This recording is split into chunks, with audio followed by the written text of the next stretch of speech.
নমস্কার বন্ধুরা, বংটাচ কুকিং এ আপনাদের স্বাগত। আজকে আরেকটা রেসিপি নিয়ে চলে এসেছি। আমরা তেল ঝাল মশলার নানা রকম রেসিপি খেয়েই থাকি, কিন্তু আজকে নিয়ে এসেছি খুব quick and easy chicken stew recipe, যেটা আপনাকে ওয়েট লস করতেও খুব সাহায্য করবে। আর এটা আপনি খুব সহজেই খুব তাড়াতাড়ি পুরো ফ্যামিলির জন্য বানিয়ে ফেলতে পারবেন। তো চলুন দেখে নিই রেসিপি। এখানে আমি কড়াটা খুব ভালো করে গরম করে নিয়েছি, আর তাতে 2 টেবিল স্পুনের মতো হোয়াইট অয়েল অ্যাড করছি। আপনারা এখানে অলিভ অয়েলও ইউজ করতে পারেন। তো তেলটাকে খুব ভালো করে গরম করে নিতে হবে। তারপর আমি এতে খুব কম করেই আলু দিচ্ছি, যাদের আলু খাওয়া বারণ তারা নাও দিতে পারেন। আর এখানে আমি বেশি করে পেঁপে দিয়ে দিয়েছি, যেটা ওয়েট লস করতে বা লিভার ঠিক রাখতে খুবই হেল্প করে। আর তার সাথে দিয়ে দিচ্ছি গাজর আর বিনস। আপনারা অন্যরকম ভেজিটেবলসও দিতে পারেন। এর সাথে আমি বেশি করে কিউব করে কাটা পেঁয়াজ দিয়ে দিলাম। পেঁয়াজের একটু পরিমাণটা বেশি রাখবেন। দিয়ে এটাকে আমি হালকা সতে করে নেবো।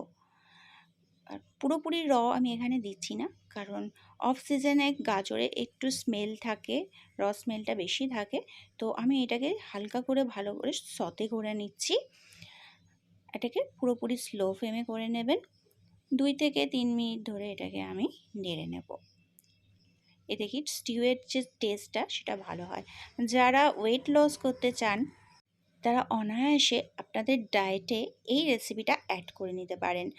আর যখন আপনারা ওয়েট লসের জন্য বা ডায়েটিংয়ের জন্য এই রেসিপিটা ইউজ করবেন, এর সাথে আপনারা হালকা করে ব্রাউন ব্রেড নিতে পারেন। আর না হলে শুধু এই রেসিপিটা এক বোল আপনারা কোনো রকম লাঞ্চ বা ডিনারে নিয়ে নিতে পারেন। তো এখানে আমি 500 গ্রামের মতো চিকেন দিয়ে দিলাম, ভালো করে ওয়াশ করে নিয়েছিলাম। 2টো বড় টমেটো দিয়ে দিয়েছি, দিয়ে দিচ্ছি 1 টেবিল স্পুন পুরো, আর হাফ টেবিল স্পুনের মতো রসুন বাটা, আর 1 টেবিল স্পুনের মতো আদা বাটা দিচ্ছি। এখানে আমি রসুনটা একটু বেশি দিচ্ছি, আদাটা একটু কম দিলাম। আপনারা যে স্মেলটা বেশি স্ট্রং চাইবেন সেটা একটু বেশি করে দিয়ে দেবেন। তবে চিকেনের স্টিউতে রসুনের ভাগটা একটু বেশি হলে ভালো হয়। তো এটাকে দিয়েও আমি ভালো করে নেড়ে নেব।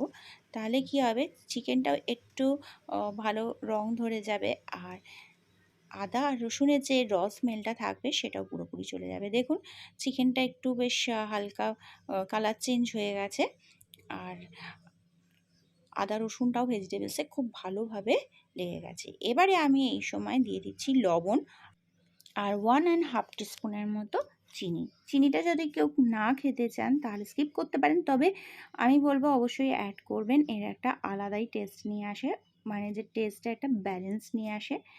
তো এটা আমি দিয়েও ভালো করে মিশিয়ে দিচ্ছি।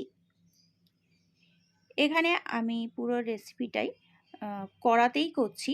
আপনারা যদি চান প্রেশার কুকারে কিন্তু সেম প্রসেসে করে নিতে পারেন, কোনো অসুবিধাই হবে না, বরং সেটা আরও ইজি এবং তাড়াতাড়ি হয়ে যাবে।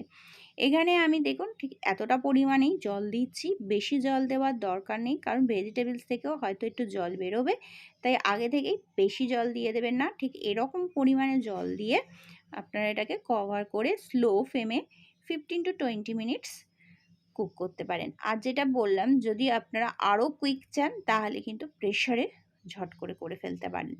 তো এটাকে আমি কভার করে স্লো ফ্লেমে কুক করছি, আর মাঝে মাঝে একটু নেড়ে দেবো। ভেজিটেবলসগুলো যেহেতু আমি একটু ফ্রাই করেই নিয়েছিলাম, এগুলো বয়েল হতে আপনার বেশিক্ষণ টাইম লাগবে না। তাও মাঝে মাঝে একটু নেড়ে দিয়ে যদি মনে হয় জলের পরিমাণ কমে গেছে, তাহলেও এই সময় আপনারা একটু জল অ্যাড করে দিতে পারেন। স্টিউতে একটু জলের পরিমাণ বেশি থাকলে কোনো অসুবিধা নেই, খেতে বেশ টেস্টি লাগে, ভালো লাগে।